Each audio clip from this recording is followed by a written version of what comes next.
This is problem number 2 from section 3.7.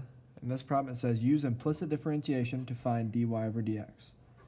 They give you this function, and notice this function is not written as y equals something out there. So when we go to find dy over dx, that's why we have to use implicit differentiation, because we don't have a function written as y as a function of x. So to use implicit differentiation, I just take the derivative of everything, and then anytime I take the derivative of y, because I'm doing the derivative of y with respect to x, I have to write dy over dx at the end. So let's take the derivative of the left side first. That'll be 8y dy over dx, because I took the derivative of y instead of taking the derivative of x. That's going to equal, on the right side, we've got to use the quotient rule. So let's go ahead and write out u to be 5x minus 2, u prime,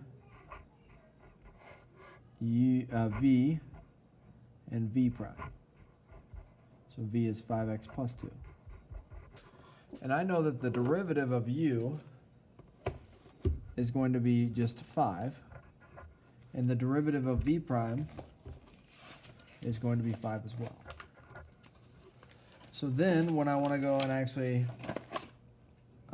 use this quotient rule, and I'll go ahead and pull the formula out for you. So the quotient rule, this at the top, is u prime v minus v prime u over v squared. When I go to use this, I'm going to say u prime, so 5 times v, which is 5x plus 2, minus v prime, which is 5, times 5x minus 2. And that's all going to be over v squared, so that's 5x plus 2 squared. So now I'm going to go ahead and distribute on the top. So I have 8y dy over dx equals 25x plus 10 minus 25x plus 10 all over 5x plus 2 squared. You can see the 25x and the negative 25x cancel. I can combine the 10s together, so I have 8y dy over dx equal to 20 over 5x plus 2 squared. Last step, I need to get dy over dx by itself, so I'm going to divide by 8y on each side.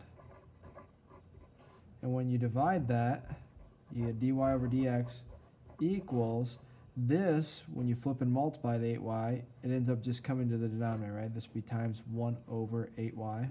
So I end up with 20 over 8y